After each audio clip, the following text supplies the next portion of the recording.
And action.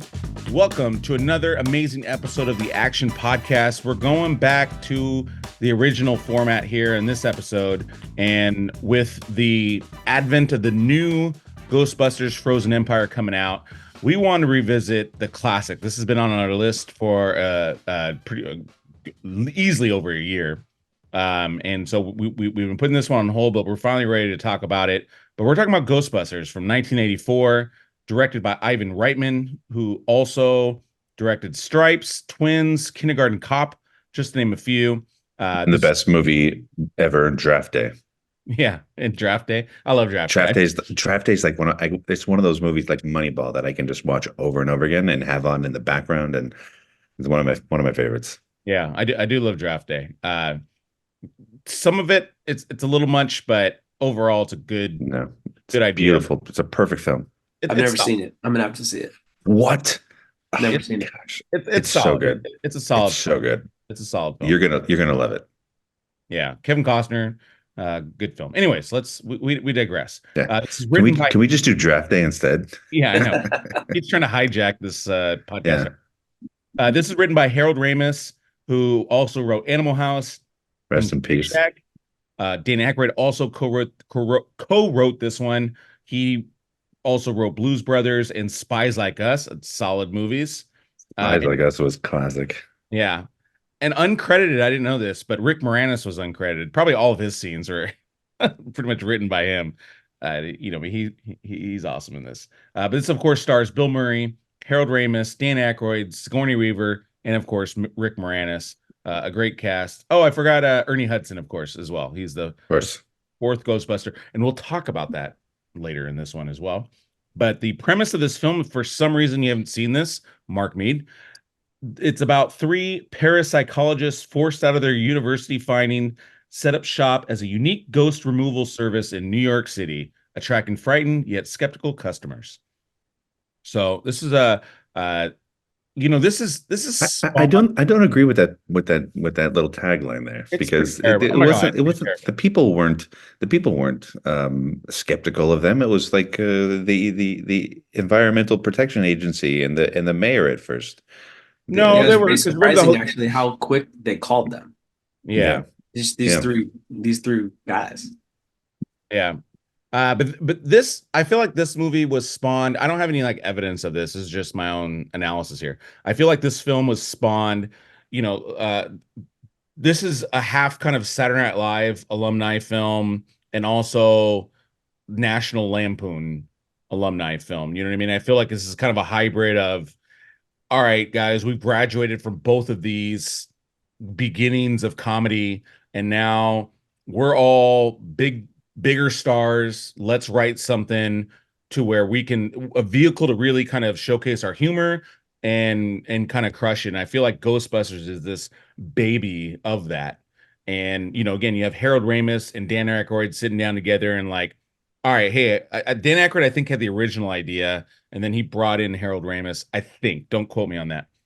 Well, do you know what the original idea was? I do, but go ahead and tell that. For the script, so originally it was going to be this futuristic thing where there was ghosts everywhere, and the ghost busting was almost like a franchise. Yeah. But Ivan Reitman was like, it's going to be too expensive to make this film. It was going to be like $100 million or something in 1984. 150, I think. Yeah. Yeah. So let's bring it in a little bit tighter, and let's focus on sort of like the genesis. The origin. Yeah. I think it's interesting. I never heard that. I just found it in my research this time. It's in my notes, but the beginning of the film was going to start with a black the vehicle. What's it called? The Ectomobile. Ecto-1, I think. Well, Ecto-1's a car, but what's the Ghostbuster mobile called? It had a name, didn't it? Well, yeah, I think that's Ecto-1, isn't it? Okay, let's just call it Ecto-1. So it's supposed to be a black Ecto-1. It just jumps out of the firehouse or the headquarters, and it starts. That's how the movie originally started. And then going back to Drew's point, then the movie was no, we need to see how they became Ghostbusters, and that's more important in this first one. And so that's how we got the kind of the script that it was. And the reason why it's not black, thank God, Yeah. And the reason why it's not black is because a lot of the scenes are at night and they're like, oh, well, it's not going to really stand out. So they change it to white. Although, fun fact, if you watch the second one, there's a few scenes where you'll see a black Ecto one. So it's like they went back to kind of the original. Very interesting. I went back and watched all the other ones just Mm. because we were doing this podcast and I wanted to be Ghostbusters centric here. And so, anyways, so yeah, so I already said why we're watching this one. Um, I'll start with kind of like what my favorite thing about this movie, and we'll go to Drew and then Pete. But what I loved about this film is, for me, I really love this vehicle for Bill Murray. And even like today, if I look at all the other movies he's ever done, whether it's Groundhog's Day, whether it's some of his like more serious films, Lost in Translation, whatever it is, I still feel like this is the film for Bill Murray. And it's easily my favorite film of him, spoiler alert. But I really just love his character in this and just the humor that he has. I really connect with the humor. And so this is that, and I just love how like Harold Ramis, who I've always been a big fan of with his directing and writing. I just love his character in this one as well. He it's so subtle but a brilliant character and writing. And then Dan Aykroyd just plays off these two guys and has his own kind of uniqueness. So I just, again, like I just love the chemistry between these three, and that for me is what always made it amazing. And the ghost busting stuff I think is a fun concept, but ultimately I think the comedy is really why this movie works so well. And so, Drew, I kind of want to hear What? Okay, go ahead. Sorry. Well, no, go. I was gonna concur with something that you said just real Yeah, quick. go ahead. Go ahead. We'll just go to you. We'll just go to you. This was certainly a lightning in the bottle Don't mind me, Pete. situation. No, I just want to say I'm Yeah, agreeing with what Paul is saying about the cast. I mean, this was lightning in a bottle with the cast. I mean, if you would have put anybody else differently in any of these roles, it would have been a different film. I don't think it would have had the same impact. I mean, I think the comedy for sure is one of the greatest spots of this film. But Drew, you go. Yes. So what do I like about this film?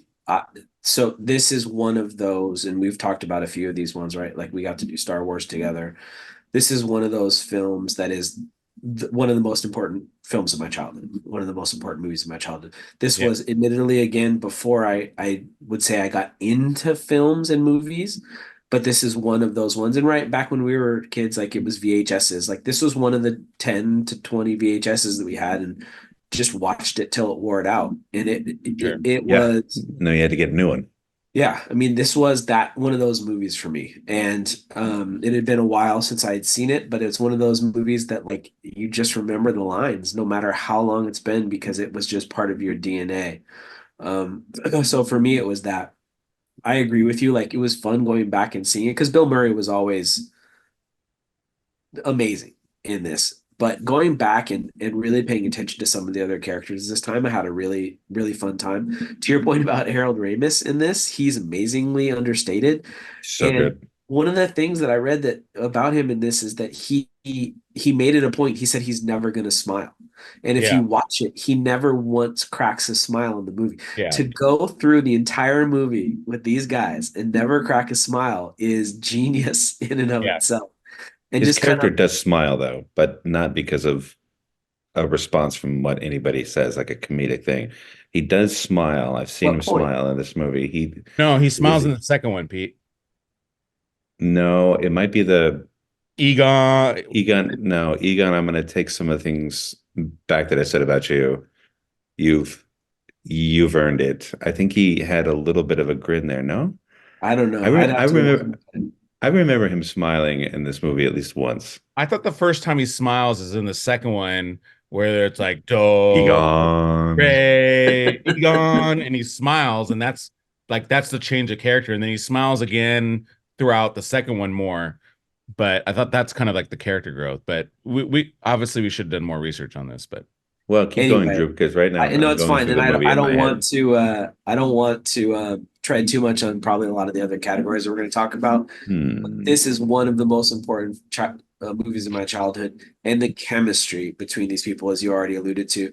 Like I know, like we're all creatures of habit, and we're all like sentimental for the things that were important to us at specific points in our age, points in our life. There is something about, even though I didn't watch these guys on SNL, I Right. became a fan of SNL later. I don't think any of us did. Is that a fair No, statement? no, it Yeah, was too no, I old. think It was too Not old for us. It was my like originally. mid I've seventies. seen repeats, our but not generation was more Mike Totally. Myers, Dana Carvey. Exactly. yeah, I've yeah, seen repeats, but I never saw it like live.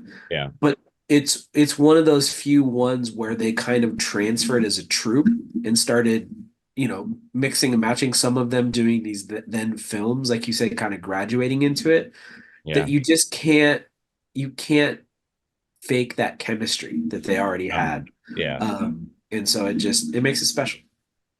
Yeah, because I think that's critical too, because the way Bill Murray treats Dan Aykroyd, if they don't have chemistry, you would think he's just a pure asshole. But Yeah. I think we all are, in a lot of friend groups, you have that guy that kind of sometimes just gets the barrage Like of, his little brother. yeah, you get the barrage of Right. jokes, and but it's done out of love. It's not done out of like, I think you're a moron, because obviously Bill Murray respects the genius of Dan Aykroyd, even though he's kooky. But Yeah. they're all geniuses in a way. But Venkman obviously is like the least genius out of them all. But he's also the most common sense, street smart. He's the businessman. Yeah. So Yeah, no, but he also looks at it as a very comedic. He has a comedic approach to science, a hustle, as they said in the movie. He does view it like that. He's looking to capitalize on his brilliance, but I think that he's just as smart as Dan Aykroyd, not as smart as Egon. Egon, I think, is next level genius for sure. yeah. Yeah, I mean, I would equate it. I mean, the best comp I'm going to use here is like Big Bang Theory, where it's like, Bill Murray's kind of like the Leonard, or even like a Wolowitz, where it's like they have the humor, and then Egon's the Sheldon, where he's just like next level intelligence, but that's part of his humor, is also his awkwardness, because he's so smart, he doesn't have a personality in a way. But again, Right. he does, because Harold Ramis is a genius. So it's just really, really well done. Pete, did you want to add anything else on your? Yes, for sure. Well, to piggyback off something you guys said, like this is one of those movies that it was a staple, not only in our house, because as we've mentioned on our podcast before, our family had a certain selection of movies that we just watched religiously all the time, whether it was Karate Kid, Rockies, um, yeah, there Star were just a Wars, million of them. yes. Goonies, Indiana Star Jones. Wars, yeah, so Indiana Jones, of course.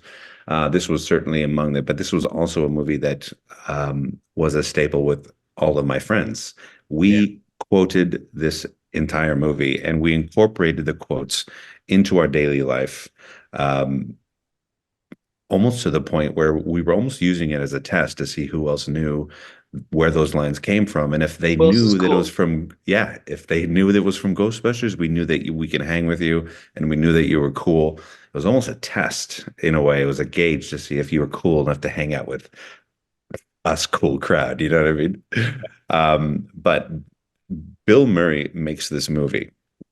Not only is the writing brilliant, and I would argue whether or not it's ad-libbed or written on the page or whatever it is, but his demeanor and his mannerisms, and most importantly, his delivery in this film, every single line is delivered to perfection, almost and it spoke to me. Um, as a young kid who loved to be the jokester, I was always the funny one and always making jokes, and Not in that's our why family. What happened? everybody loved me Not in our because I was family, buddy. so hilarious all the time. But Everybody his loved. his humor and his comedy and his delivery was the way I wanted to be funny, was the way that Bill Murray was funny, sarcastic and Yeah, dry and just in your face. And I just loved it. Like you're right, no human being would stack books like this. Like the look on his face when he's just staring at Dan Aykroyd, it was just like, you're an idiot, but I have to say this line because it's perfect. Yeah. Um, the other thing I He's loved about so this, he's so confident. so confident It's about everything.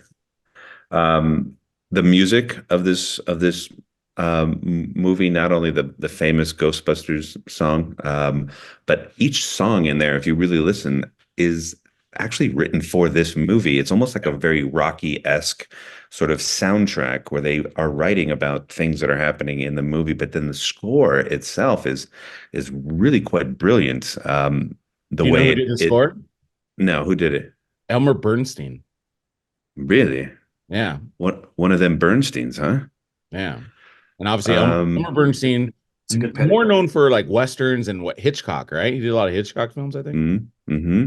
Yeah, but he's a But great. yeah, each of those little like dun dun dun dun dun, like those little things where, and it's like little playing of the piano keys, the very high keys. I mean, the music was very perfectly done.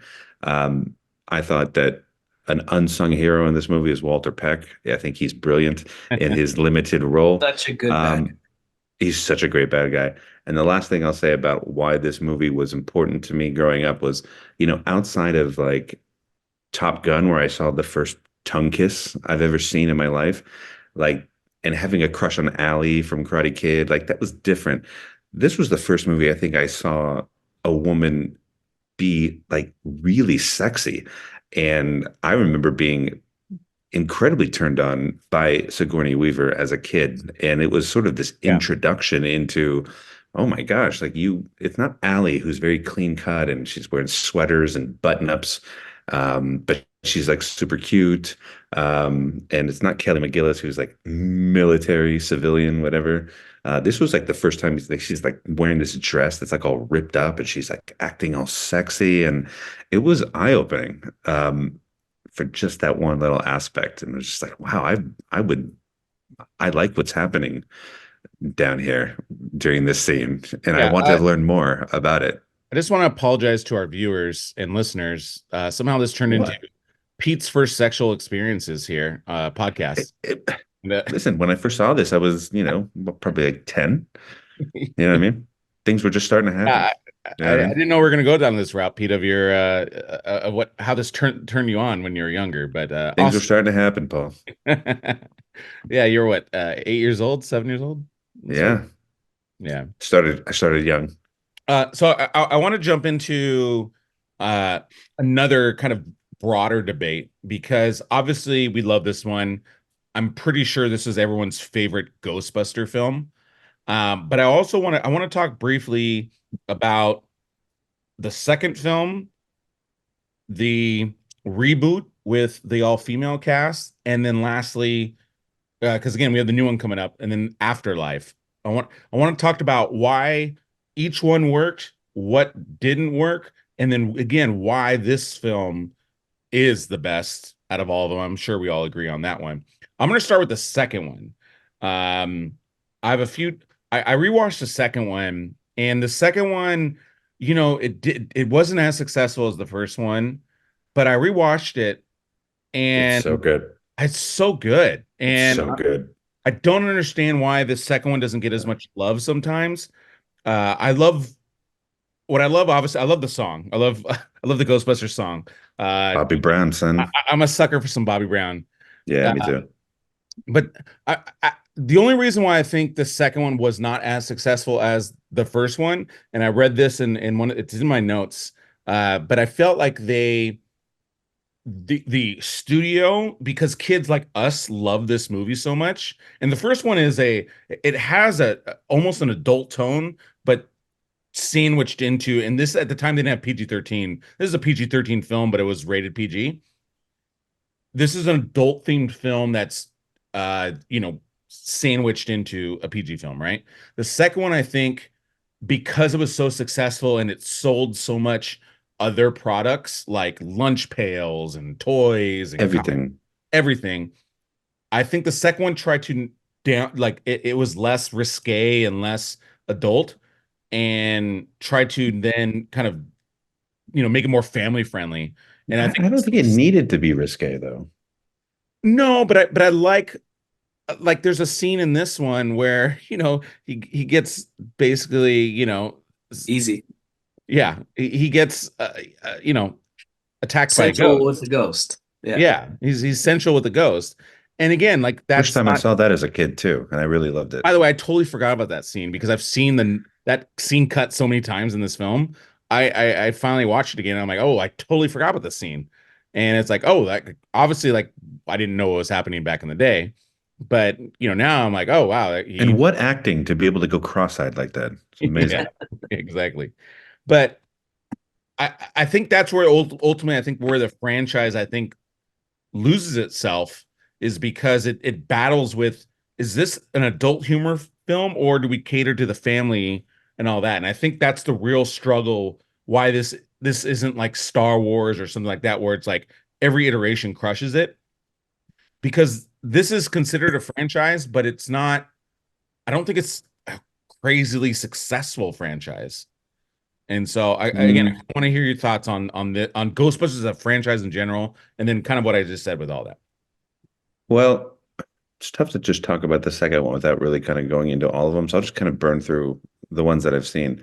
Um, the second one for me was just as good, not just as good as the first one, but it was a great second movie. It was a great sequel. I thought I liked it. I thought the writing, I thought the acting was spot on. I loved the new villain. I loved the sidekick. You're, Jorgen, what's his name? Jorgen? Yeah, the what the why are you came I think, yeah, he was that awesome. guy, he was amazing. I loved that Lewis got a girl, what's her name, Janine, Yeah, with the and bug eyes. Janine is supposed to be Spengler's love interest in the first one, and they definitely tease it, and then apparently a Yep. lot of scenes were cut out. I think you're gonna die. Yeah, Like she's just like all over Egon the whole time. yeah, But I love that they had Bobby Brown in there, which was copied in the future with Vanilla Ice going into Teenage Mutant Ninja Turtles 2. They stole that from Ghostbusters 2. It was a good story and it was fun and it's exactly what it needed to be. Now, fast forwarding, I didn't see the all-female version. Like I was really turned off by it, like just the idea of it. Like I thought if they were going to revamp it, um, that wasn't the approach. So I don't have a comment about that. So so we'll just leave it at that. And I was even hesitant to see Afterlife. Um, I think I went almost a year without seeing Afterlife. And then I finally saw it. I just was like, I'll just watch it. And I turned it on. And we were talking about Wonka in our yeah. podcast about Wonka, about how respectful it was to the Gene Wilder version and why that really just made me love the new Wonka so much, among a million other reasons. Yeah. Afterlife was that respectful and to the original, and I was just on board Yeah. from the get-go. A great cast. It was Top Gunish in my head. Like the It way was so Top good. Gun was it was still an original story where if you didn't watch the first Ghostbusters, you can, and I think you could sit enjoy and you would get and you'd understand what's happening. But at the same And it time, was, it had more character development, more emotion. Like I cried at the end oh my God, me too. with when you Just see because Harold Ramis and they're all together again. Like that was super emotional for me. that was the selling point. Like as Yeah. amazing as the ride was when I was watching that new Afterlife film, it was the ending that really just sealed the deal for me and how emotional I got and the respect that they paid to Harold Ramis and the acknowledgement of it. Just nothing would have happened with Ghostbusters if it wasn't for him. And it was a Yeah. great send off. And I'm looking really forward to this second one. And you know what added it to it too was because Harold Ramis and Bill Murray did Groundhog's Day, and apparently they had a falling out because of that film. Hmm. And and so you almost see like the heaviness in Bill Murray's eyes, like being in this character again, and it's one of those things like when you have I haven't experienced this, but I understand the feeling. But like when you have a beef with somebody and then it's never really resolved, and that person passes away, and then you actually I might, know I know yeah, what that's like. yeah, I think you actually know 100%. it. I know that's what that's like. Yeah, And there's a so hole. There's a hole. there's a hole, and then finally when they pass away, you're able to actually have that reconciliation.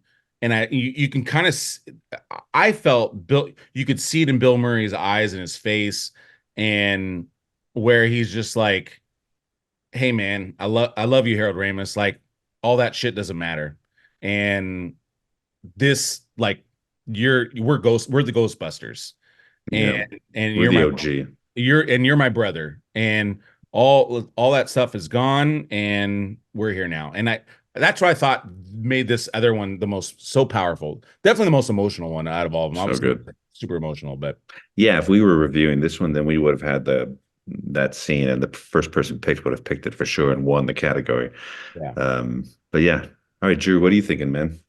I don't have a lot to offer because I You didn't see saw any of them either. I've seen Ghostbusters 2 and it's great and I love it and it's not probably quite as good as the original, but there are parts of it that I love, including the bad guy.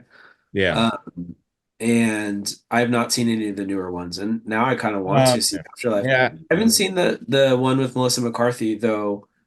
I, and it's interesting, Pete. I wonder why you were turned off.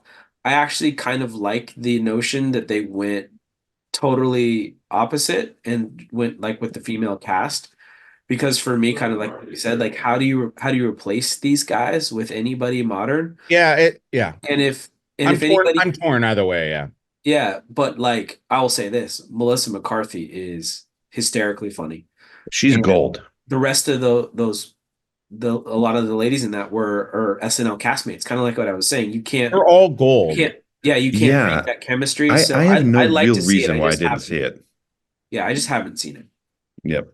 And I'll say this because again, I'm in the middle of rewatching it, but I don't think the movie hit. There's something off about the movie. I'm still trying to wrap my head around it, but it's like they have the right ingredients. Though, like Paul Feig is an amazing director. Yeah. I mean, he did The Office. He's done many successful films. The cast is amazing. I love every single one of those women. Chris Hemsworth is hilarious in this movie, and I love it. I just think maybe it's just the story isn't as good. Maybe that's what it is, and that's it's as simple as that. Um, but I also think going back to our original point is I love Kristen Wiig, but she's not Bill Murray. Right.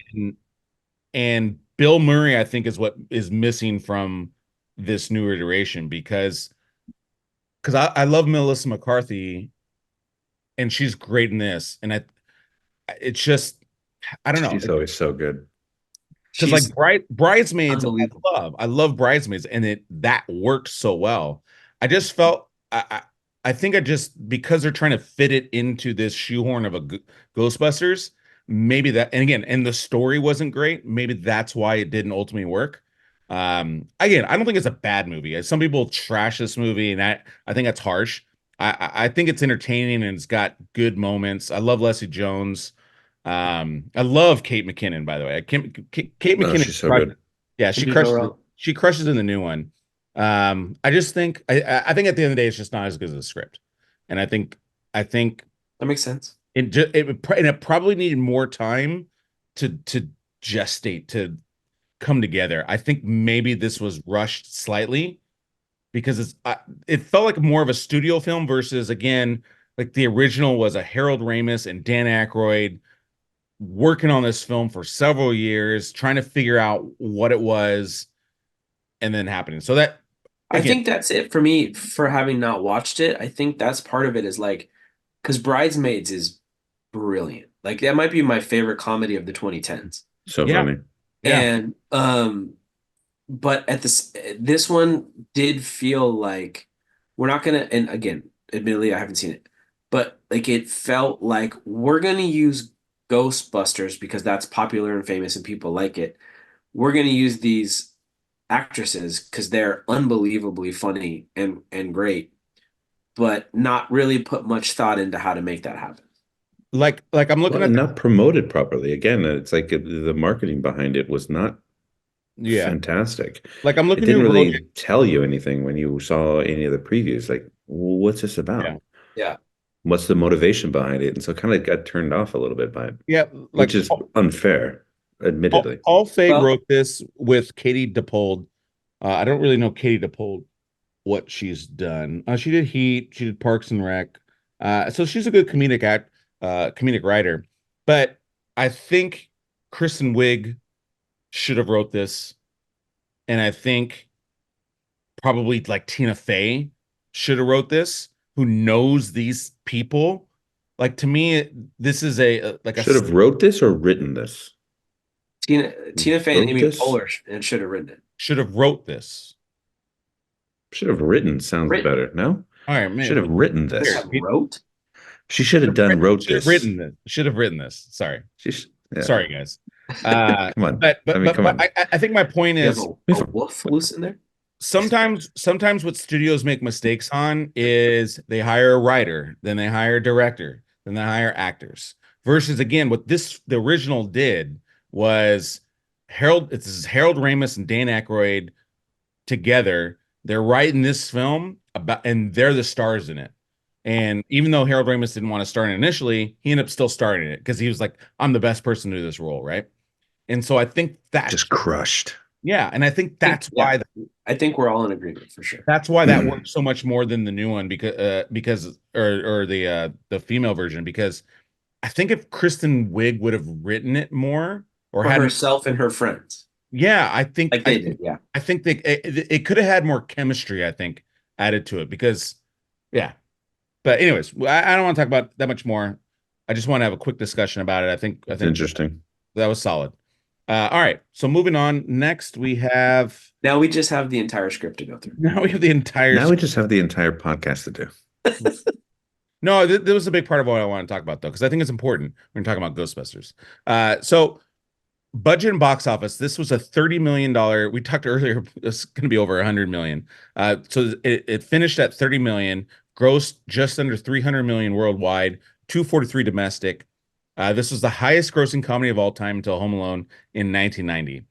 This has a 7.8 IMDb rating, which is very good, of course, and 71 Metascore. Roger Ebert, Pete's boy. Rest in peace. I don't understand how I got an 88 because he does stars. He does 4 stars, but doesn't he? Oh, that's probably a 3.5. Is that like the Metacritic like conversion? No, I think it's 3.5 stars because remember he started doing half stars, so it's probably 3.5 stars. Yeah.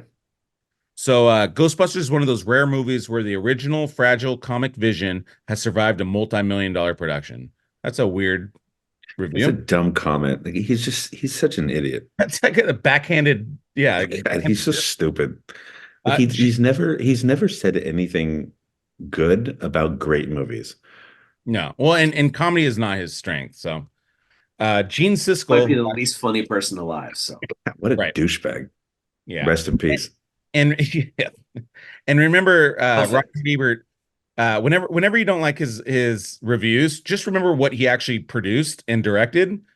And it's like, hey, remember when you failed as a director and producer? Go watch those films. All angry and shit. Oh, his film was terrible that he did. So it's always funny that he's so. Duh. Gene Siskel, who also gave it a 3.5 stars. Ghostbusters is a hoot. It's Murray's picture, and in Triumph, mind over matter, he blows away the film's boring special effects with his one-liners, spotting a lusty, totally transformed, fire-breathing Sigourney Weaver, whose body has been overtaken by a spirit. Murray walks past her, saying, "That's a new She's look." not fire breathing. Thank you, Bill. And don't get out of here, you knucklehead. We like you this kind of movie. The negative review in this film, the lowest film was a 50 from New York Times, Janet Maslin. leave it to Janet. Yeah, leave it to Janet, she's like a Karen of the 80s. Oh, yeah, seriously. However good an idea it may have been to unleash Mr. Murray in an exorcist-like setting, this film hasn't gotten very far past the idea stage. Its jokes, characters, and storyline are wispy as the ghosts themselves, and a good deal less substantial. What a terrible review that does An not idiot. at all. Yeah. Yeah, and she got drummed out of the business, I think, probably immediately after that for Well, being dead wrong. yeah. And just no originality. Like It's just negative. In the future, And when we she, do she, these, in the future, I think I'm going to look up these people and see where are they now? We're going to have Peter's new A lot of segment. them are dead, to be Where honest. are they now? These where are these Oh, people idiots now? who make, yeah, where are these idiots now? That's a great title. yeah. I think part of the problem for her, like literally, her comments about the jokes, is this. I can't remember, Pete. I think you said it. Like the most important thing about this movie is the comedy, Thank you. and it's subtle, and it's pushing the envelope in its subtlety. Like it's It's not in your dry. face. It's not in your face. It's not the three camera sitcom with the canned laughter. And we're Mm. going to talk about it, I think, in some of our favorite lines. But it, like, if you don't pay attention, you miss it. Yeah, Yeah. And I agree. like it I agree. becomes very Wes Anderson-ish, like kind of types of things that we really appreciate Well, now. Yo, don't go into Wes Anderson. Let's not I don't know if I appreciate that. let's not go Well, into that. hold on. All right, we'll get there. We'll Oh my talk. We'll talk God. another time. This will be a 7-hour podcast if we get into Wes Anderson in this podcast. All The right. length Well, of one of his movies. yeah. Uh, we didn't mean to interrupt. Do you want to finish? No, All right. Sorry, Drew. We just cut that one off. Next, we have Well, he used a trigger word, and you can't do that. I didn't Yeah. know you hated Wes Anderson. Oof. it's not hate's a strong word, Drew. That we don't use those kind of words here.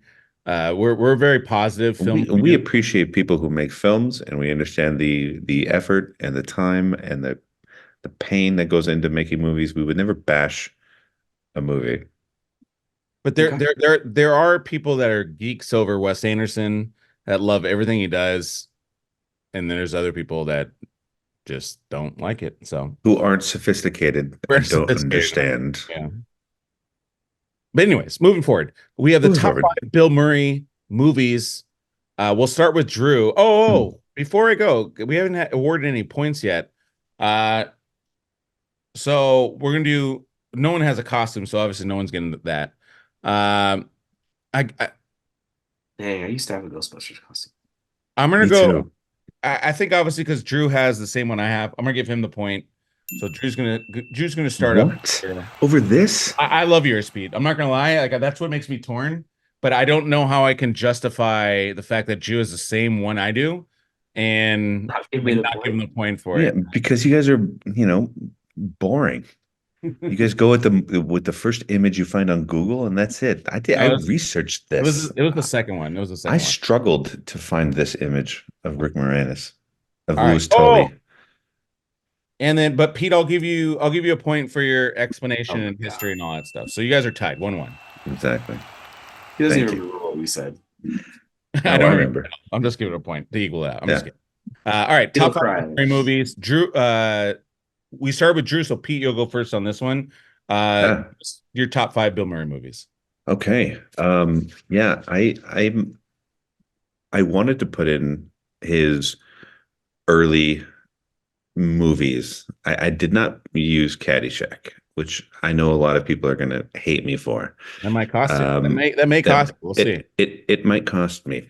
But I will say that I will put as my number 5. I'm going to put Zombieland, just because of that movie was brilliant. It took a genre that was very old and stale in a way, and it made it very unique. And then all of a sudden, out of nowhere, Bill Murray comes on the screen, and he's only, I think, screen time about maybe 3 or 4 minutes, but he makes this movie, and he is so good in it.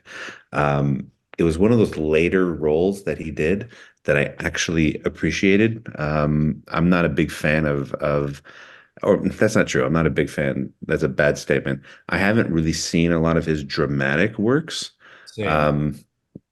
but it was great to see him again, and to come into Zombieland and just crush was really amazing for me to see.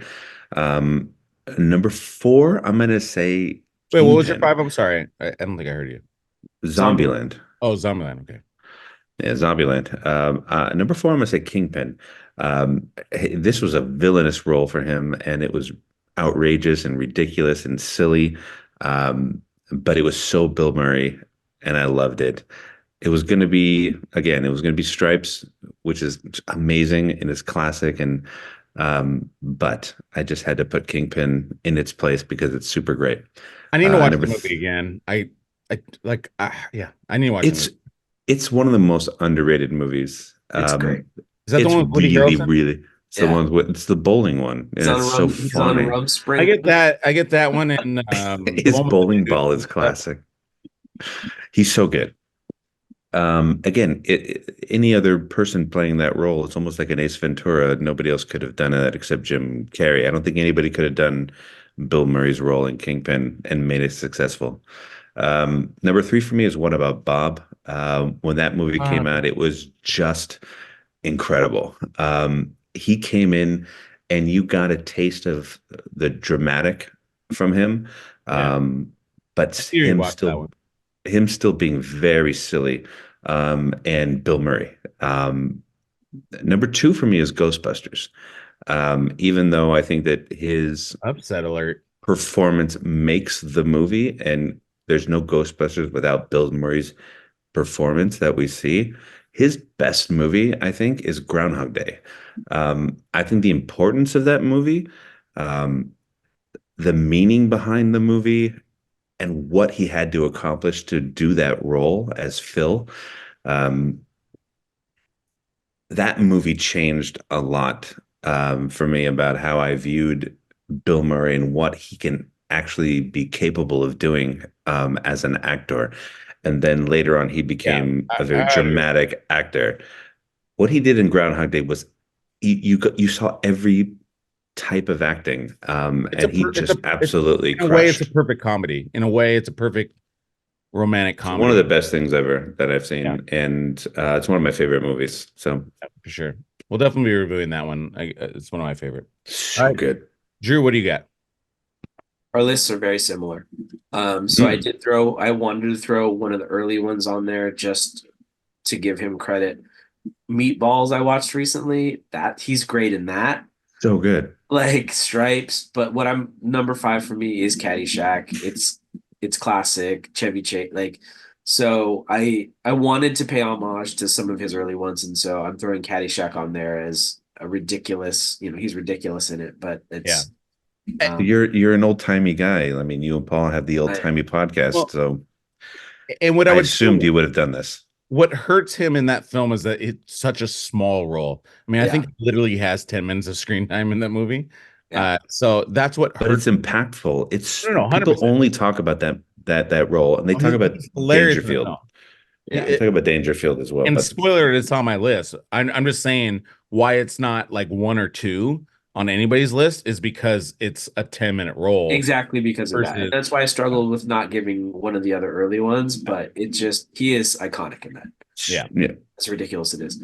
Um so number uh four. four for me, shout out Wes Anderson, is sorry, Rushmore. And I don't know if you've seen Rushmore, but I haven't. I have to see that one. it Yeah. Okay. it's a great film, I think and I it's started to watch that one when I was younger, like at that age, and I wasn't ready for it. Bill Murray's like wealthy, sullen, subtle humor in this is so great. And for me, this role for him is kind of like Travolta in Pulp Fiction. Yeah. For Mm, me, this For a lot rejuvenated of his people, by the way. career. I think a lot of people would. mm. It rejuvenated his career. So I know that it sounds like we're not the biggest Wes Anderson fans in here, but Right. I respect him a lot. I think he's gotten shticky, and I haven't seen all his movies at this point, and it's too much. We get it. But Rushmore, his first few ones, Bottle Rocket, Rushmore, Royal Tenenbaums, to me are great films. And Royal Rushmore, Tenenbaums is tough. I gotta watch that one again. I it's gotta watch good. it again. Yeah. Send me your top three Wes Anderson films, and I promise you I will watch them I will. with an open mind. But I remember the previews for Rushmore, and the only thing that I remembered, it was Bill Murray that made the scene, was the OR Scrubs Oh, moment. with And a cigarette. when the guy's like, "Oh, are they?" And then Bill Murray just sits there and goes, he just like does this laugh. I was like, I really want to see this film because Bill Murray just made me laugh. Have you seen it? No, I haven't seen it. Oh, Wes I okay. Anderson. started to watch it. I don't know if I finished it.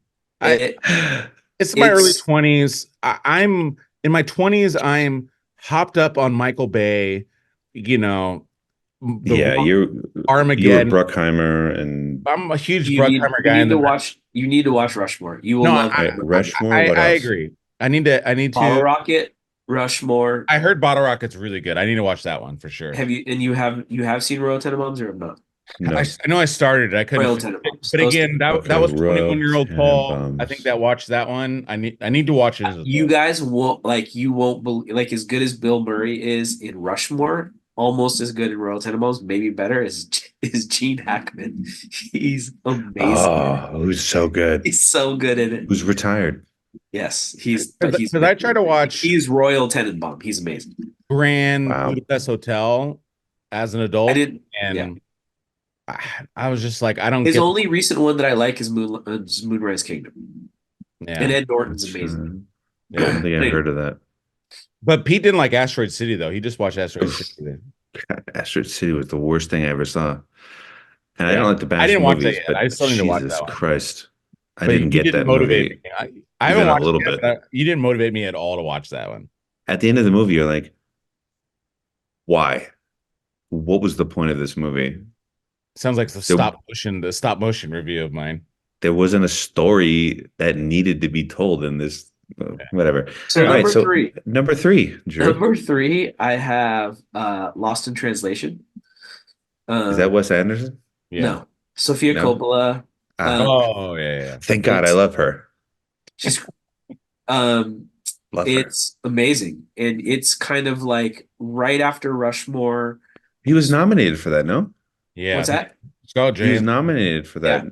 Scarlett Johansson in it.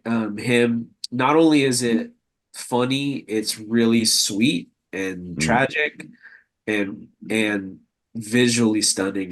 The majority of it is filmed in Tokyo in Japan, and it is like she does such an amazing job utilizing the city of Tokyo as a character in this film. It's astonishing, and he is. It may be his broadest range he's ever done. He's amazing. Yeah. I've heard that. Number two, Ghostbusters. It's all the things that we've already said. Amazing, incredible. His coming out party in terms of film, just is Perfect good as role, it gets. yeah. And Yeah. number one, actually maybe more a movie that I like as much or more than Ghostbusters, depending on when you ask me. It's also Pete's number one. Groundhog Day is one of my favorite films of all time. So good. He's incredible. Chris Elliott is incredible. Andy McDowell. Yes. Andy McDowell is charming. Yeah. There is not a part of that film that is not perfectly done and executed. The Ned Ryerson. Ned Ryerson character, talk about a small part that is indelible in my consciousness. Yeah. Awesome. At Groundhog Day, We're gonna do that all movie day. too. Oh, It should be. We should be doing that movie immediately. It's so good. It's No, not worthy of immediately. a It's show. not. We still have so many movies to do, but yeah. All right, awesome list, Drew. I'll go fast through mine. Very similar movies, I guess. Actually, no.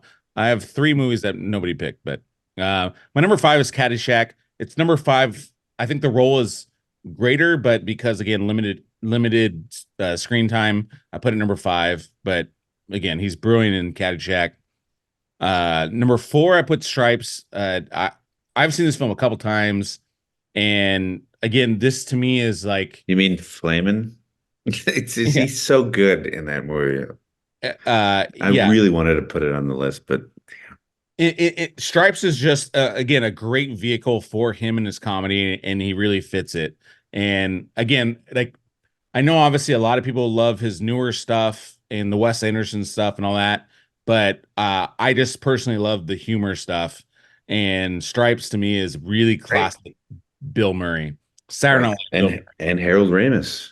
Yeah, also Harold Ramis, who's also awesome in this movie. Who's brilliant in that movie. Number three, I put, and nobody had this, and I'm just surprised, but I love this movie. But it's Scrooge, and kind of the same. Also shows his range. Yes, the same reason why you guys like Groundhog Day is exactly why I like Scrooge. But you really get this deeper character of Bill Murray and the pain and all that stuff that he goes through, while also still being an entertaining and comedic film. And I love Scrooge. I watch it every year. I watch it for Christmas usually. See, but I always felt like because they're very comparable, Scrooge and Groundhog Day in terms of performance, but I always felt Sure. Scrooge was very much more angry, and then it turns into something as opposed to Groundhog Day, where he was just kind of a selfish dick Yeah. that experiences a bunch of stuff. I think the anger level on Scrooge was too much when it first came out, that it didn't attract me immediately. I love that movie, Have you watched it and recently or no? I watched it maybe 5 years ago, but no, not recently. Not since I've really done deep dives into movies, I, but I would watch it again because like I said, Karen Allen's in it as well, and it's all right, I'm making a note. really like when you're talking about the Christmas story in general, it's probably my favorite because Hmm, Bill Murray, I think, again, just adds so many layers to the character that no one else does in all the other renditions of Charles Dickens' stories. So I love it. Again, I can watch that movie, and again, this to me is classic prime Bill Murray. So hmm. number two, I put Groundhog Day. Obviously, basically, I reversed the two. I got two Groundhog Day, one Ghostbusters. Only and why I put Ghostbusters number one over Groundhog Day. I agree with you guys. Like Groundhog's Day is a more complete film, but Ghostbusters to me is a more powerful role.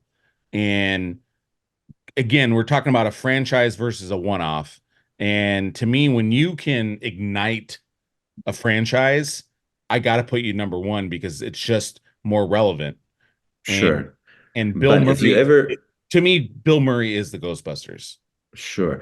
But if you ever have a few minutes that will turn into a rabbit hole, go search for something about the theories about Groundhog Day and what it means in terms of like our real life. It's very Matrix what Oh, people say 100%. about Groundhog Day and the effects that that movie has had on a lot of people. It's crazy what's going Yeah. on. I I love that film. So I'm not penalizing either of you guys for putting that first. Bing! Yeah. I'm not penalizing you at all for putting that first. Uh Bing! again, the reason it's just what you weight, where you put the weight on it, right? And for me, He has to kiss him. He has to punch him in the face. He has to, try to avoid him every time he steps into the water hole. God, man, what a great movie! What a great movie to no, write. but my favorite part is like when what should we toast on? World peace? Like and he did that like four times and he failed Yeah, it four times before he's just such Yeah. a dick. He's such a dick, but Yeah. Vermouth rocks with a twist. That's my favorite drink. Mine too. Like, yeah, I love that. he's just Okay. his delivery is Yeah. spot on. And I mean, Again, it's almost like it's gonna be a 7 hour podcast if we go on all these. he perfected his performance and his And he's humor suicidal. in that movie. Let's stay on track, Pete. Let's Like stay on track. drives. All right, guys, we got to move on. We're We're switching barely to in Groundhog Ghostbusters. Day. Yeah, we're barely in Ghostbusters here. We're on our All right. first actual category.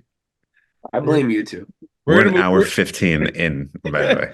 We're gonna move through this. We're gonna move through this. Okay, guys. Oscar goes to bet the person that you think dominated this film. I mean, I don't know. I feel like I already know the answer, but go ahead. Oh, first of all, I'm gonna give Drew the point on the list. What? Yeah, because he had Caddyshack. He didn't put Caddyshack. With Wes Anderson? I don't know. Yeah, but he put Caddyshack. You have to put Caddyshack. No, you don't. Drew two, Pete one. So Drew, you're up now. Who's your Ari Gold Award? Bill, No, we're not. doing the I'm Oscar, we're sorry, doing Oscar, right? Oscar. Yeah, Oscar. So the obvious choice is Bill Murray, but I'm gonna go with who I think should win the award for Best Supporting Actor. Uh, like I said, it'd been a while since I had seen this. I think I laughed out loud at almost every single thing he said in the movie. It's Rick Moranis I'm good is with that. so sublime in this movie. It's unbelievable how Yeah, funny. he's so good. I agree. I laughed every single time he Every movement, every line that he him says getting locked outside every single time. in It's this so in right awesome. in Pete's background. Yeah, Him so for me, best supporting actor Rick Moranis just runs away with it. I love it. I love What a it. bastard you are. You're such a bastard. That's mine. Mine is Rick Moranis, best supporting actor. Let's hear your argument, Pete. Let's He hear goes from this perfectly performed nerd who's trying to bang Dana Barrett to becoming Vince Clortho, the keymaster of Gozer.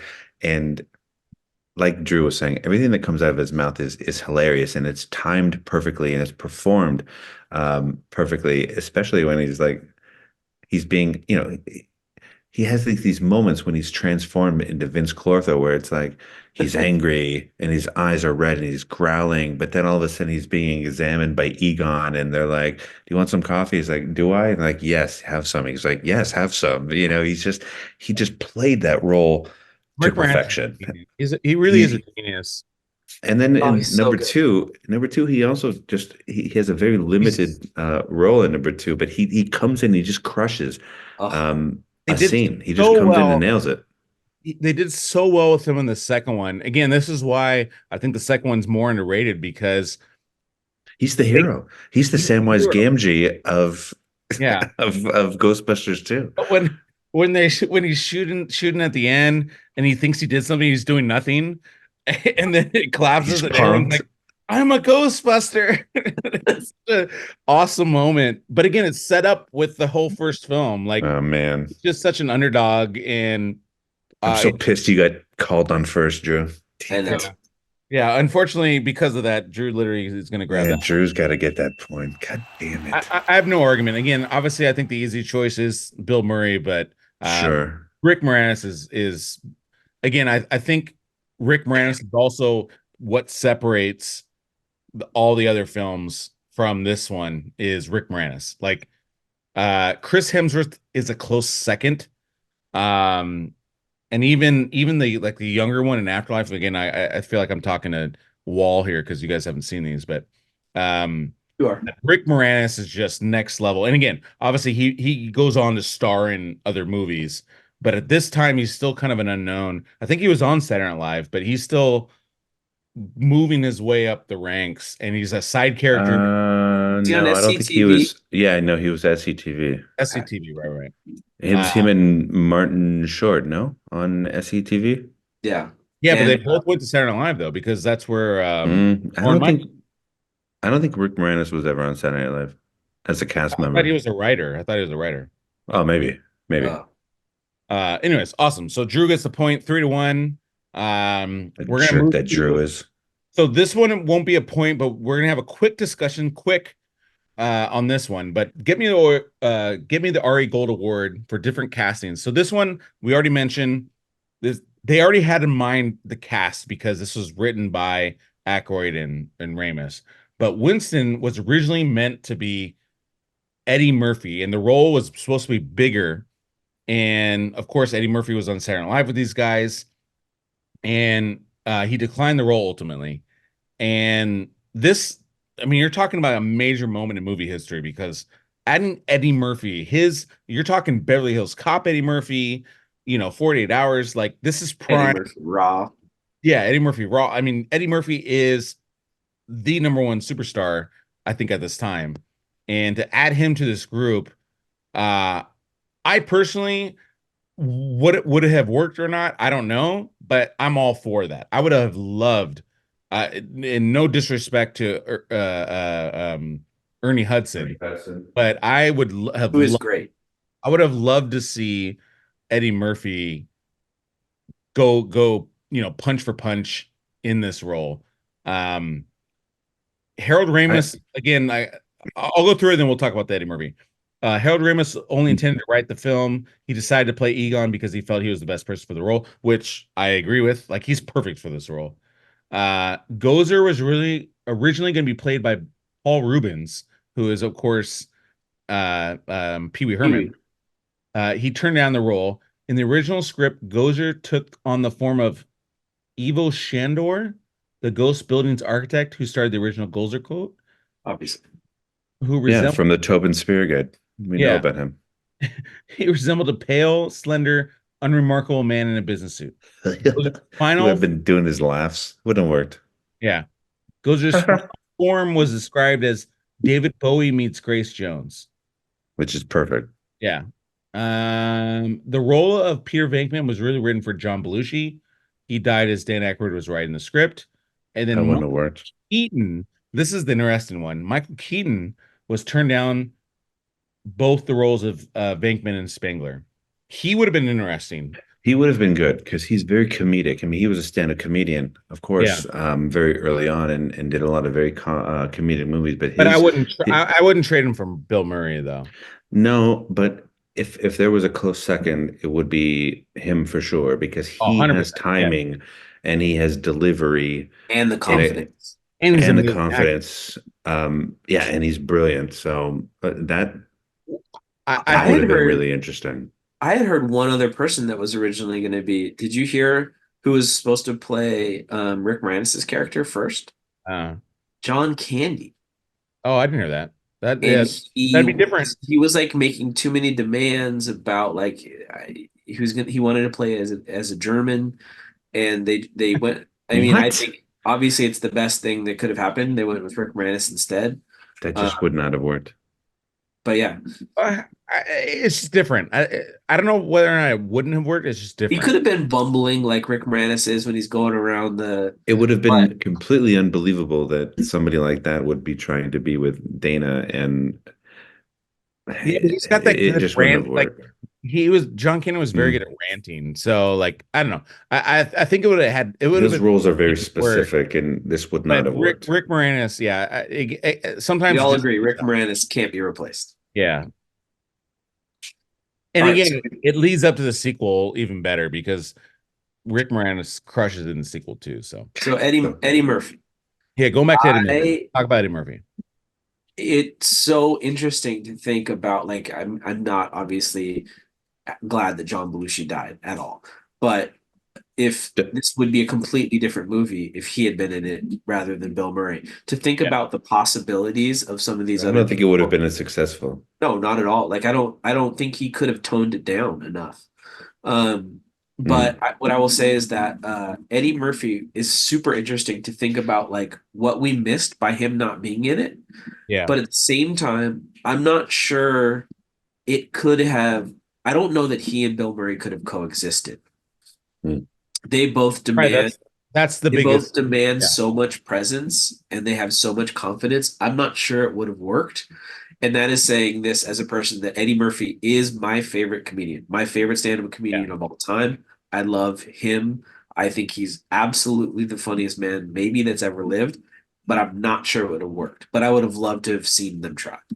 Yeah, because I agree with you because essentially what you're asking Eddie Murphy to be is not the star. Right. Even though you're the star, even though you are the most talented player, it's like this is not your movie though. Can you I think you'd give him a little bit more screen time than Dan Aykroyd. So Dan Aykroyd probably drops to 4. Mm.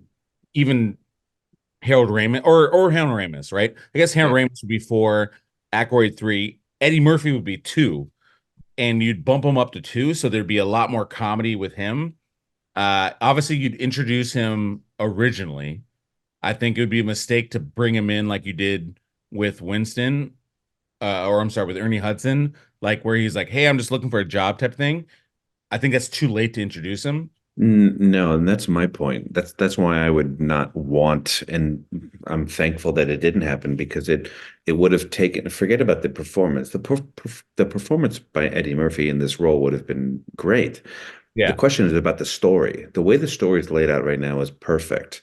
right. If if he would have been in the movie, he would have had to be brought on earlier on, and it would have broken up that dynamic of the three. And you would not have gotten as much of a buildup with those three characters to then bring in your fourth later on, where it was appropriate to bring them in. It would have obliterated the story. It would not have been the same. It's a different story. I don't It, know what the role was, so it's hard to I just speculate. don't think it would have been a good idea either way.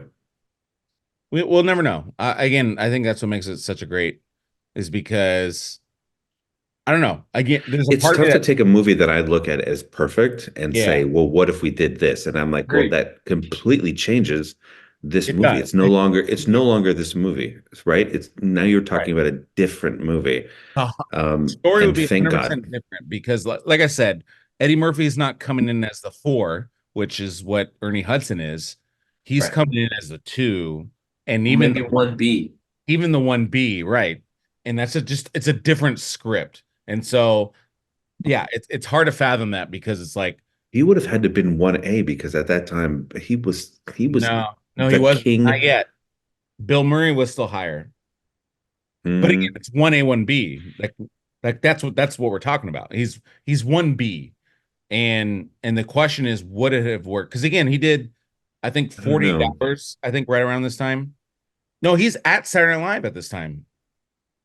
84, so he's probably just finishing Saturday Night Live and about to launch into like Yeah. 48 Hours, Beverly He's Hills not a Cop. superstar yet, but he is the hottest thing on earth right now. He's not a superstar in movies yet, but he is No, absolutely superstar in as stand-up. correct. Yeah, absolutely. So yeah, anyways, No, in '84, he had just done Beverly Hills Cop in '84, Yeah. and Trading Places, and 48 Hours, and his stand-up was he didn't do Raw yet. He right. had he had Which is done why, Beverly Hills Cop was before 84.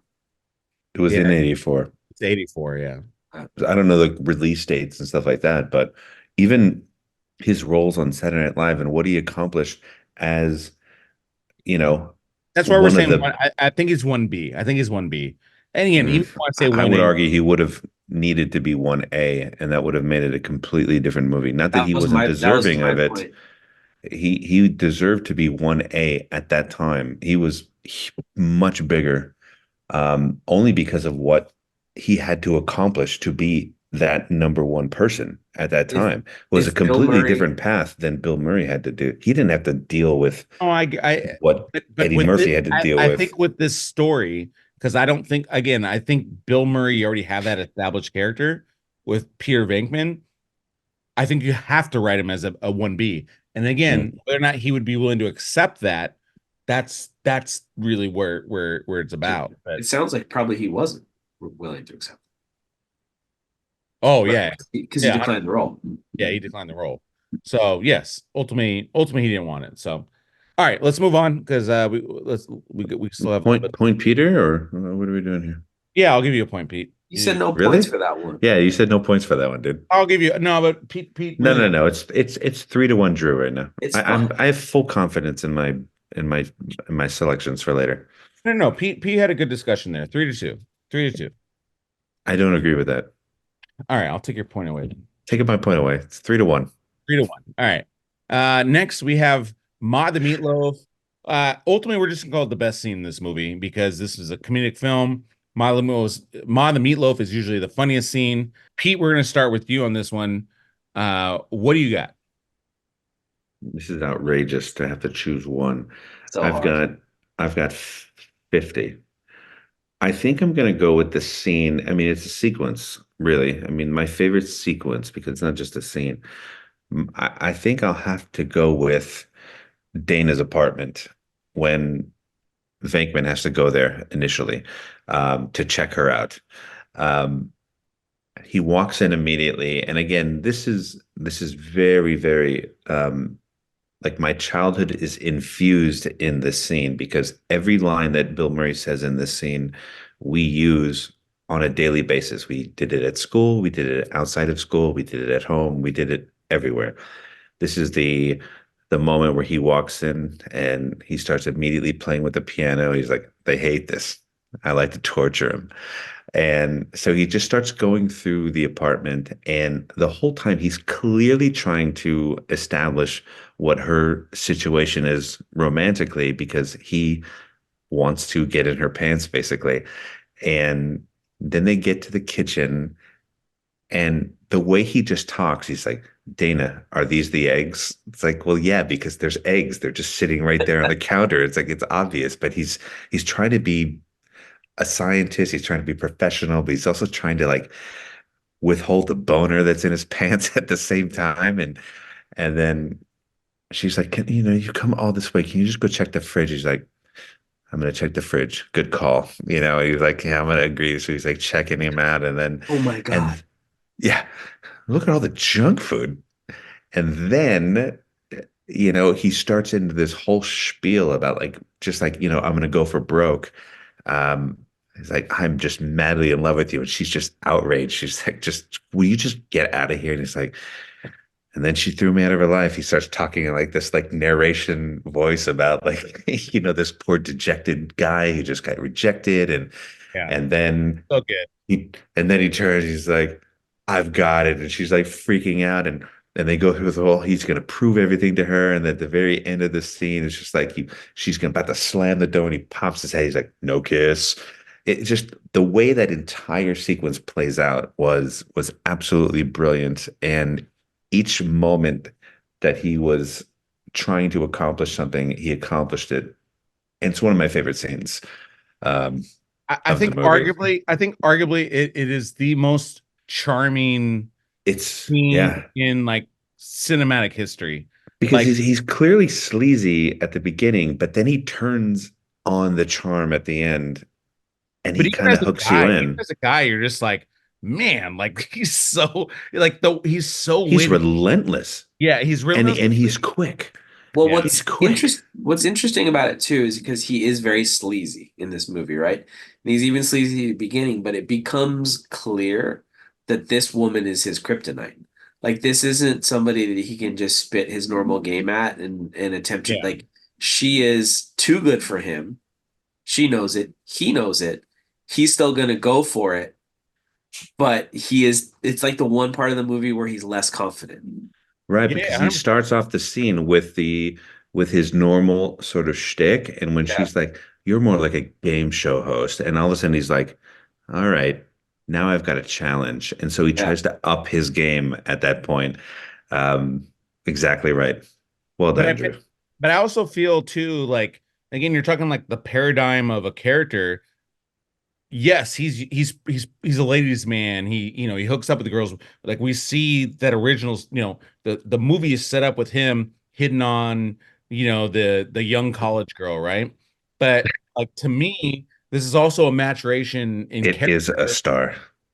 Yeah, this is a maturation of character where it's like this So is good. just a girl I'm trying to hook up with. This is like maybe this is the type of girl that'll make me Exactly. settle down. And this is again the real brilliance of the writing, I think, and obviously Bill Murray as well. But you I never got the impression, even though he's hitting on her, that he's just trying to get a one night stand out of her. He's like, man, this is a girl I can wife up, and I'm like, I will change my ways to be with this girl.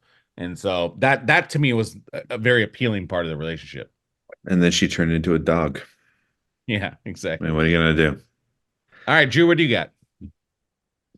There was quite a few, but I think my favorite scene is the Rick Moranis scene when he's hosting the Yeah. party for his clients and he's going through and it's just shotgunning one strategic thing that One he's done for this party after the one other. deal, I can't Oh my imagine one God. money going to. saving. I've It's never been to a party like that. I can't it's imagine being at a party like that. smoked salmon, $25 a pound, but I have Yeah. 15 after the da da da.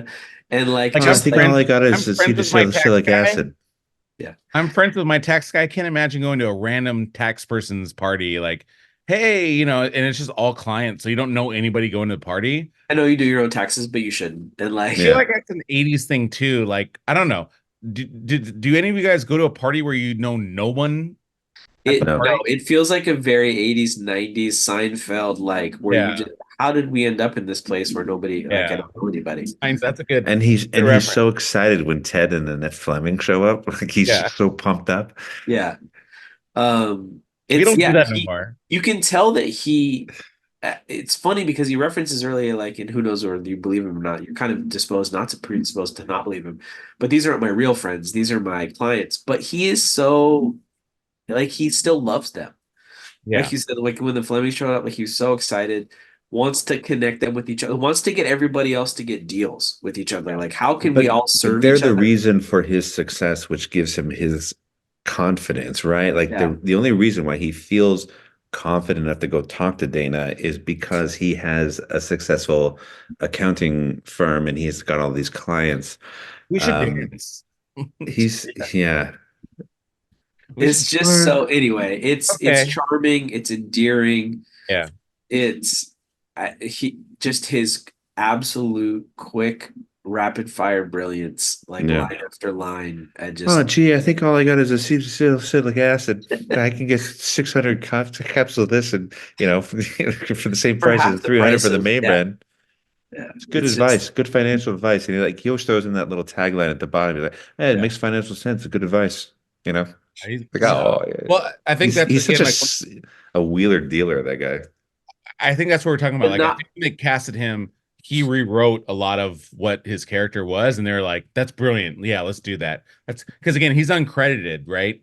And that's yeah. typically what an uncredited writing will do. Will be like, "Hey, I have an idea for my role. What if we did this, that, and the other?" And it's like, "Okay, cool." And then Dan Aykroyd or Harold Ramis would actually write it, but it makes sense And because again, his yeah. stuff is brilliant. And And it, he's a wheeler dealer, but he's not annoying in the sense that like you genuinely feel like he just wants to do right by you. Like, yeah. I'm gonna save you some money. I'm gonna tell you how to get the inside scoop. Like, he's just great. Yeah.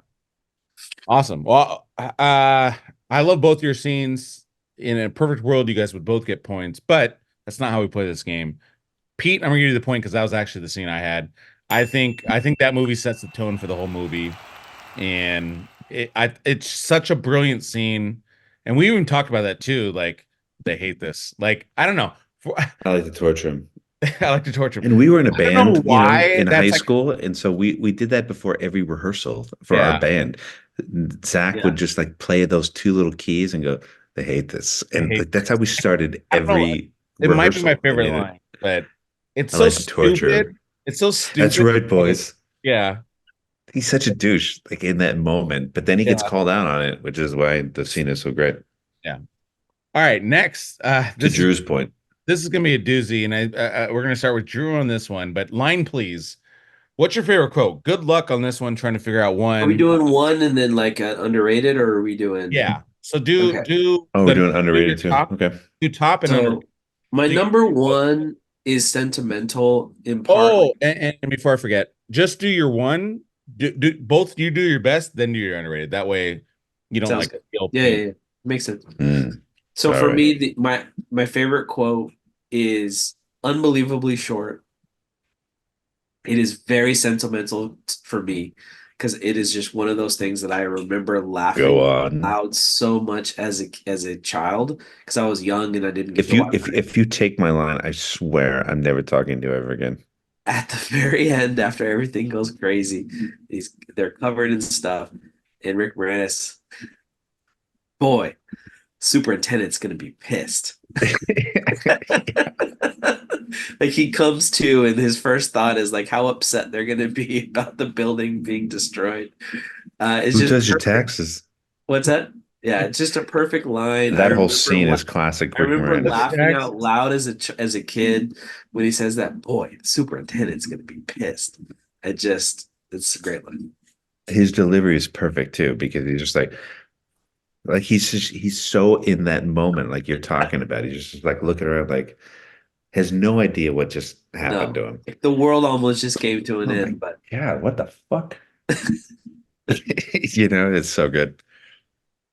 Now, What do you got, the Pete? best line of this was during the mayor scene uh, Oh, where you might be in agreement with this one. Keep going. where Dan Aykroyd's like, everything was going great until Dickless here turned off the grid, and then the mayor's like, "Is that true?" And Bill Murray in his classic perfect thing was just like, "Yes, sir, it's true. He is dickless. This man has no dick." Hey, man. And it was delivered to perfection, and it's the greatest line in this film. Yeah, This man has no dick. yeah. No, I Boom. agree. If you asked 10-year-old ago Paul, I had a different line, but the adult Paul is like every time I hear that line, I think it's so brilliant, and it's like, yeah, I agree. This man has no like. It's so It's good. so dry, and it's It's so so dry, and again, the editing is perfect. It's so well done. it came out of nowhere too, because Yeah, is this true? Did he turn off the grid? But Bill Murray was zoned in. He's like, it's true. yes, no, He's got no dick. yeah. Yeah, it's perfect. It's perfect. All right, I gotta give Pete that one. That one's Just tied it up. Just all tied it right. up right now. Now Called underrated. it. So Pete, we'll I start with called you. it. We'll start with you. Underrated, Pete. Um, my underrated line is a line. I mean, Jesus, there's like 50,000. There's so many underrated lines. Again, honestly, you could vote for that one underrated, like your last one. No, that's not underrated. That's like the best line of the whole No, time. well, I'm saying it's because it's so subtle. Like a lot of people. No, I mean, I would normally go with like a what about the Twinkie, but I'm not going to do that. I'm going to go with okay. No, I don't think that's So underrated. at the end of the opening scene with the cards and the you know with the girl and the guy and the buzzing, um, he's like, look, I gotta go, but I'd like to work with you some more. Maybe we can get together. And she's like, 8 o'clock, and he's like, I was just gonna say 8 o'clock. Yeah, You were a legitimate phenomenon. Like yeah, it set the tone for Bill Murray's character. And it's something that we always say, we me always say that. and even my buddy Zach and Sean and all the people that knew Ghostbusters. It's And always like me, say it all the whenever time. somebody's whenever somebody's I was talking just about gonna say eight time, o'clock. I was just gonna say like 8 o'clock. You're a legitimate phenomenon. Anytime Like, someone says a time, I was just gonna yeah. say eight I was o'clock. just gonna say, like I say it every like Yeah, clockwork, and my wife hates me because of it. Because she's like, oh, I think it's like 12 o'clock. It's like I was just gonna say 12 o'clock. She has no idea what the fuck I'm talking about, and she hates it. She's like, "Ugh, shut up. It's just like that's my underrated line. It's one of my favorite things. It's something I use daily, yeah. probably. You a All right, legitimate phenomenon. we have to beat that one, Drew. I'm not gonna lie to you. You got Um, You're so no, for me, you're no fluke, Jennifer. I think the owner of the majority of the underrated lines, because I feel like so many of the things he says goes underappreciated. Is there are lots of Dan Aykroyd lines in this movie that are great. yeah. Ooh, When go on. one of them is like, does this pole still work? But that's not the line. When he comes tearing up to the fire or to the Ghostbuster house with Ecto, like as he just bought it off the lot, and it is a jalopy. I mean, it is Yeah. all jacked up, and he comes screaming up to a halt. Egon's out there, and he goes, I don't know why it just strikes me. He's like, everybody can relax. I found the car. And then everybody can relax. And then he goes into it just needs, and then he lists basically every single part on the car that needs to be fixed and it's right. And he's like, how much did you spend already? Like 4,600 and the whole thing has to be fixed. He's like, Yeah. but everybody can relax. I found the car. Yeah. And then Bill Murray's face is like, Yeah.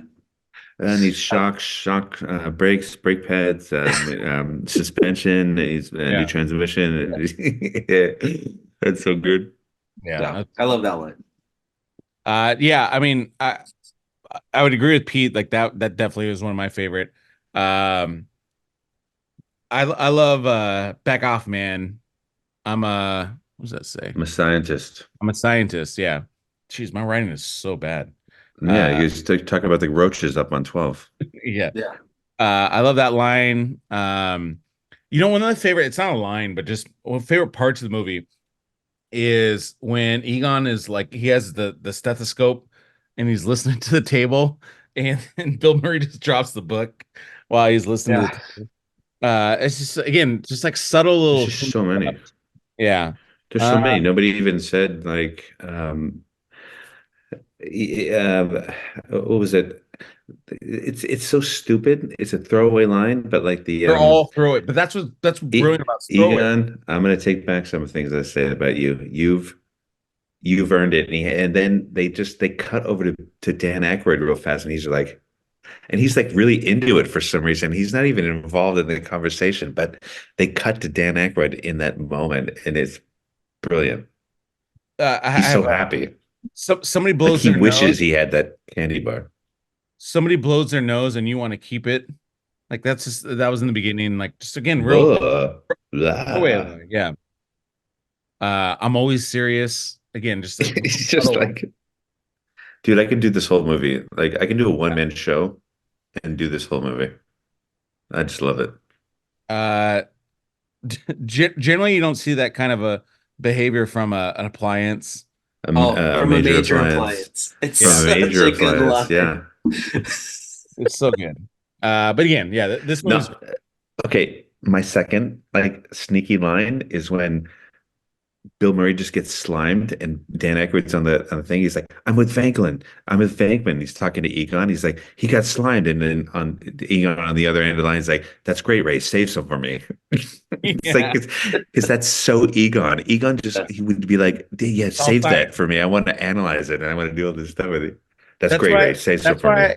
That's why I like the second one too, is because like Spengler has like this sexual relationship with the ooze, Oh and yeah, he it's just like wants to bang it. it's like Egon, tell me you didn't do it. And they all just like look at each other like they're just ashamed of, and they just all shake their head. And again, it's kind of like leave it to your imagination type of a thing. That's brilliant comedy though. It's just Yeah, awesome so comedy. good. But Pete, I'm gonna give you that one again. We had the same one. So Pete's up 4-3. Tough to compete with me. Yeah. Well, it's tough to compete with somebody who's like watched the movie with each other 1,000 times as kids and Yeah, knows it the is. same line. So, yeah, this is You're definitely really at a a disadvantage. disadvantage. It's a You're definitely at a disadvantage disadvantage. for sure. Okay, next we have oh, by Poor the way, Drew. a couple just notes on the quotes. Sorry, I wasn't in your band, guys. Yeah, Yeah, seriously. sorry. Almost, by the way, you did have the lead though to start just don't forget that. Almost none of the scenes were filmed as scripted. Most had at least one ad lib. Most of Bill Murray's lines were ad libs. The movie Makes line "Dogs sense. and cats living together, mass hysteria." By the way, probably the least favorite line of mine was voted number 68 Really? greatest That's one of my movie favorite lines. lines ever. No, but I don't. I mean, we just listed 1,000 other lines, and I that know, really but the delivery of that line is classic. Which line was it? Cats and Dogs and dogs cats living living together, together. Oh mass yeah, hysteria. It's voted number 68 of the 100 greatest movie lines of all time, though. But I I'm don't saying understand that at that's all. not the greatest movie line from this movie. Why would that be? It's not I don't. top 10. That's not even top 10. I agree. Great shot. I don't. How I dare think you? let's skip that one. I don't think that really has any relevance. Oh, I have a great shot. Can I just tell you my favorite shot of the movie? Sure. Be quick about it. It's I'll be quick. It's when Venkman starts spinning around after he gets his date with Dana when he sees that roller skating guy. Yeah. Yeah. I thought that ultimately should have been extended a little bit. I thought it was a big moment for Venkman. Like he was so happy and the music was there and he just starts spinning around. It was a beautiful shot. I loved it. Yeah. I mean, I'll be honest. I don't think this movie needed it. This movie is not about cinematography, as you know. It's a lot of like because it's a comedy. It's a lot of like here just letting the people play in the shot, and I'm Oh, fine I with have it. another one. I think it I have works. another one. When after the end, when they defeated Gozer and the marshmallow man blows up, I love how Venkman's the only one not covered in marshmallow.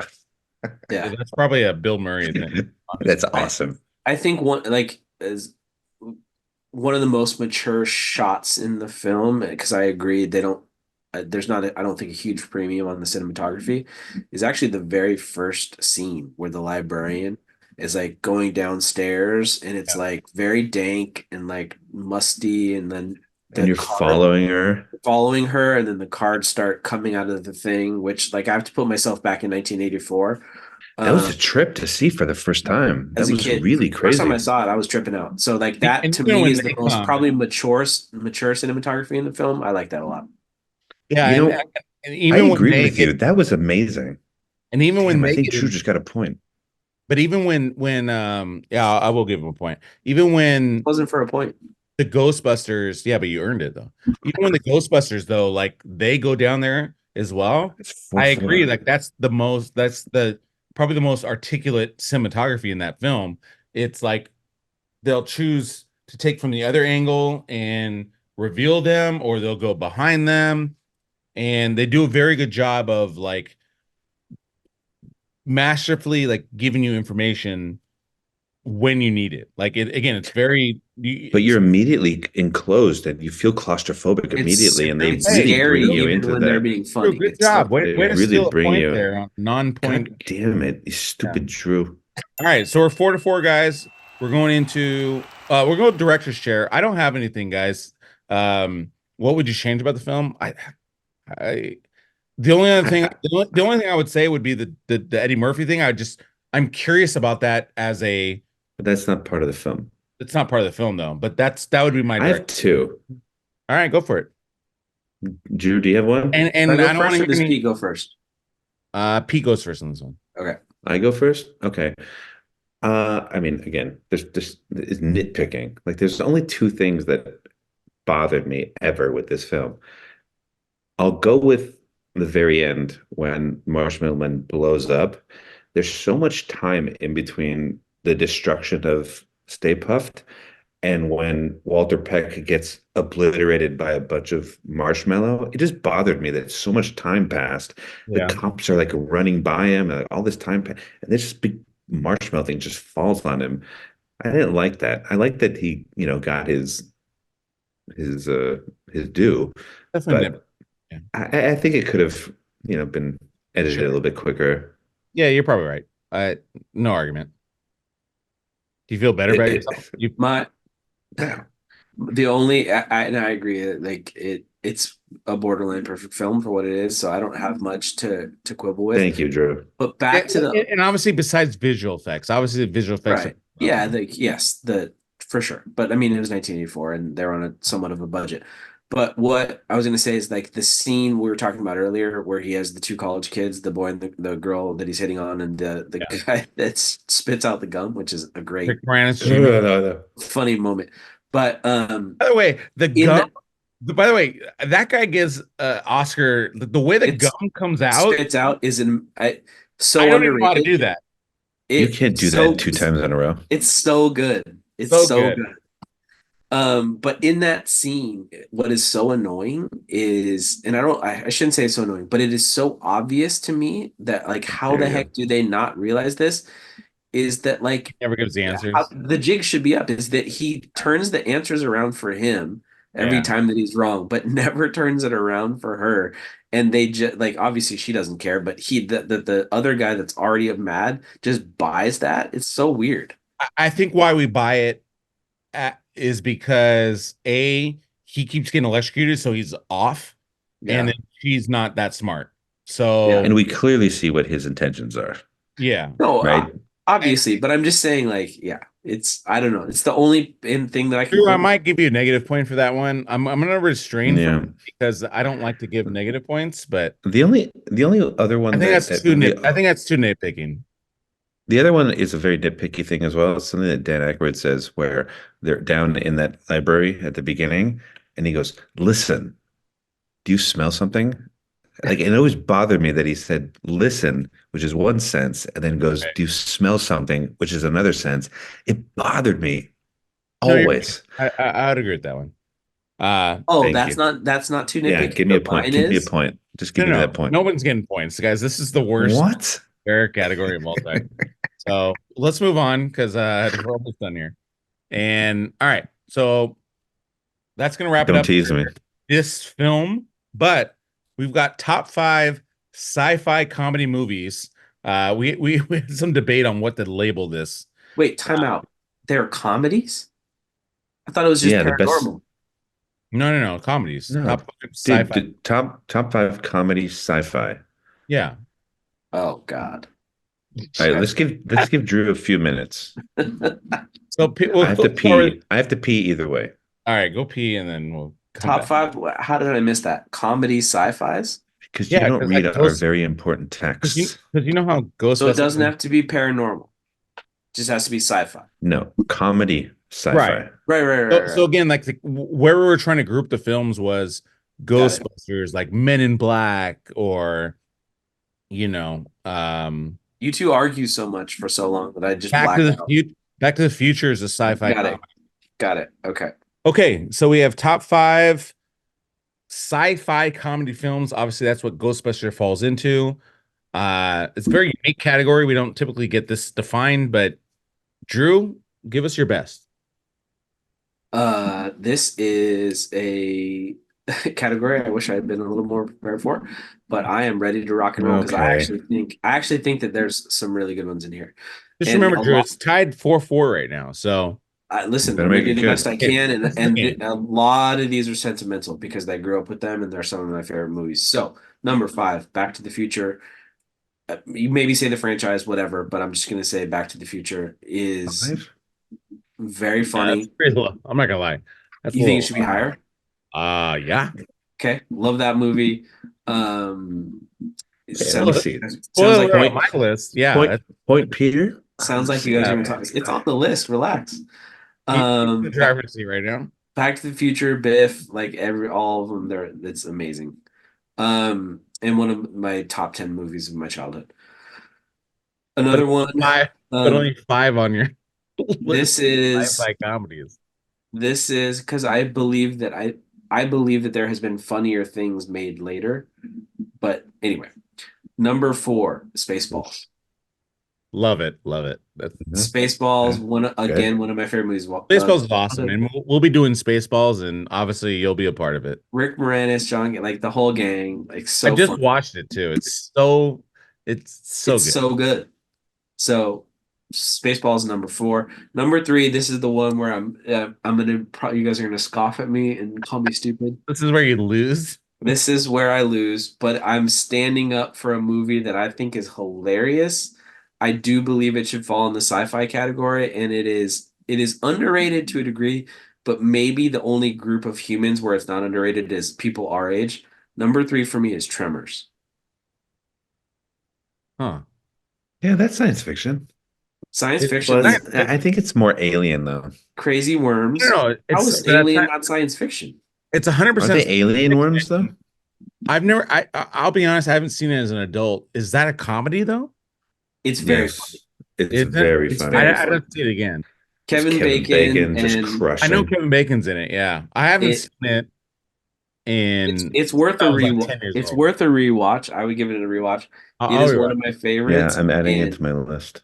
it Kevin Bacon is maybe the best he's ever been. Yeah, no, So I've good. heard that. All right, He's I'll so good. put mine on your list here. Number two is Ghostbusters. I hope that's high enough for you guys. Actually, Um, that number is. two is Ghostbusters, and number one is more recent. I love British films, British humor. Is for me is Shaun of the Dead. I think is hysterically funny. I don't know if you've seen it. Yeah, no, I saw it. Number Okay. one, really interesting. Oh, To me, it's to Okay, me right. uh, I all right, I Pete. I love let it. me adjust my batting gloves. Yeah, Pete, I think Simon Pegg is brilliant. Pete, bases loaded, bottom of the ninth, two outs. Like somebody's about to underhand me a pitch right now. If you have Men All in Black right, and think that's funnier than Shaun of the Dead, you're out of your mind. dude. Pete, It's not necessarily even about comedic value. It's also about impact, right? But Men in anyways, Black I is a digress. great film. Okay, number five, Spaceballs. 100% agree. It's one of the best movies, best comedies, one Wrong. of Mel Brooks's best movies. Um, it's classic. Would you It's say another it's one of those. the best movie or no? What's that? Would you say it's Mel Brooks' best film or no? No, probably Paws of Fury would be Mel All Brooks's best movie, right, let I me ask think, a of all time. Drew, what's your favorite Mel Brooks movie? It might be Blazing Saddles, but I love Spaceballs. For me, it's Spaceballs Young only because Frankenstein is Spaceballs is the only one of movie the I've best movies seen ever. like live.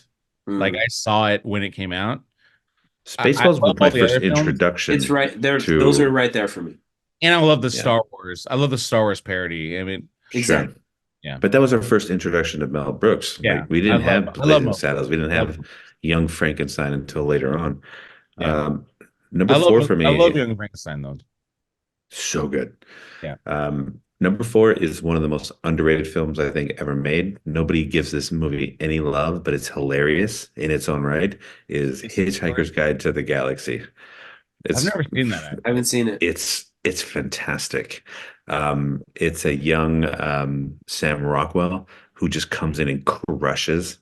It's the dude that plays Bilbo in the Hobbit movies. What's his name? Martin Martin Yeah, Freeman. Martin something. Yeah, Yeah. Martin Freeman.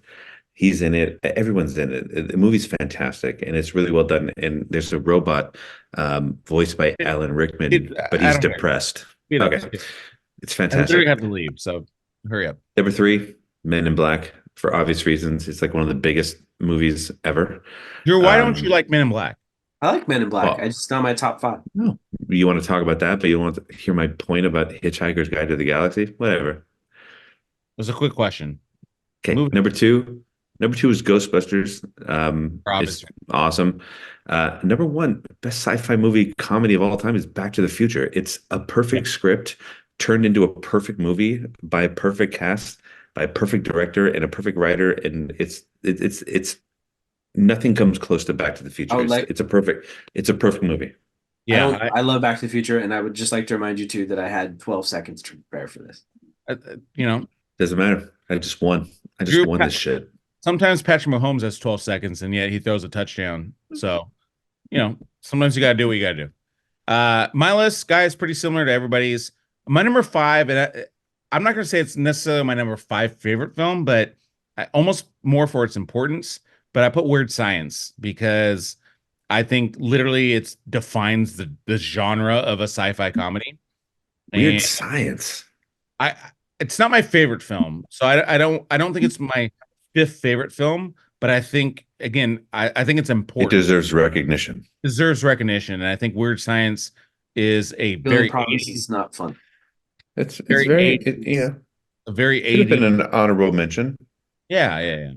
But whatever. I just want to Five. acknowledge. I more want to acknowledge it. I honestly didn't really have a number five. My number four, Men in Black, three, Spaceballs, two, Ghostbusters, one, Back to the Future. Again, I was probably pretty aligned with Pete on this one. Obviously, Drew Obi. only Drew had 12 seconds to come up with his list, so I uh, stand by. That's fine. I acknowledge you guys don't like Shaun of the Dead. I stand by Tremors. You should check that out. I, I obviously, Shaun of the Dead, that's a number five at best. yeah, Fair I enough. didn't like your order. Like Fair enough. Pete's gonna win this one, guys. Congrats, Pete. Pete never wins, so I'm very happy for I him. never win. Pete actually likes to take an early lead and then really choke towards the And then end. choke at the end. He did the opposite today. He actually came from behind and really showed perseverance. He actually called his shot. He actually Yeah, said, I called "Don't it. count me out." And good job, Pete, today. Well Uh, done, Pete. you'll get to pick. What do you have in mind, Pete? We didn't really prep this at all, so No, we didn't prep this, and we'll discuss it in a later time. I've always been a big fan of, and I've been advocating movies like Big forever. I like some of the movies that we've talked about in this so imagine this it's podcast. Drew and like let's just say Dominic. What movie do you want to do with them? And so I vote for Crimson Tide, which is one of my favorite movies, one of the best movies ever I'm made. all in on this one. Yeah, I love Yeah, that. Drew, It's got Gene do you Hackman. accept the Cool. challenge? Yes, I do. Is it only you only accept because of Gene Hackman or No, I'm kidding. It's a great film. I'm Okay. excited. And it's been a long time. I would love to watch it. Denzel obviously can't take her eyes off him either. This yeah, that movie for me I mean, to me this is Denzel Washington's coming out party. I mean, obviously he won a supporting actress for Glory and Actor, I think not actress. you're right. What did I say? You Actress. said actress. He's not a woman. I didn't say actress at all. No, I didn't. Yeah, you did. We'll run Roll that the back. tape. Yeah, I'll Roll run the tape. back. Obviously, he won a supporting actress for Glory. This was his first. I feel like he's the protagonist, very starring role, and like this sets up his career for the next 30, 40 years, where he's doing these, especially with Tony Scott. He definitely does a few films with Tony Scott, and then Ridley And- Scott and several others. But Yeah, and looks beautiful in a dress and a bra. I didn't say actress. I said actor. You did. Did. Just wait. we'll- Wait until you yeah. hear it again. Well, Just obviously, wait. I'm gonna cut it out Yeah. either way. So Now with the lipstick, and it's beautiful. He's gorgeous. awesome. Beautiful black man. None of this is making the podcast. So awesome. Well, thank you guys for joining. Appreciate you both. Again, congrats to Pete for winning today. Drew, you're my favorite. And again, audience, thank you for joining us. Please make sure you love, like, share, subscribe. I don't know if there's a love button, but there should be one. But which I've never been able to do. Love Yeah. button. Check out our newer podcast. Oh, did you see that? Yeah, how'd you do that? That's amazing. Do that, and then Make What? You're a Ghostbuster. What? How you doing that? That's incredible. dude, I'm Vince Clotho, Keymaster of Gozer. But yeah, please make sure you like, share, subscribe. Again, check out our Lord of the Cebulia. me and Drew do Paul's old ass movie classics. We're about to do Raisin in the Sun, I believe, is our next one that has not been released yet. And then that's a weekly one that we do. Pete and I also review every new movie that comes out, so check out those ones. And then lastly, we do movie news. Pete and I are going to talk about the Oscars coming up. Drew, if you want to join us for that one, you're definitely welcome. We need to talk about the Oscars. So if you're open to that, if you've seen the movies. Did you see the Oscars? I would be of no help to you as much as I would love to join. All right. All right, Paul, just you and me, buddy. All right. Yeah. So Pete and I will be doing that soon. That'll be coming out this week. So again, thank you everybody for joining us. Appreciate you. And with that, that is a cut. Thanks, guys.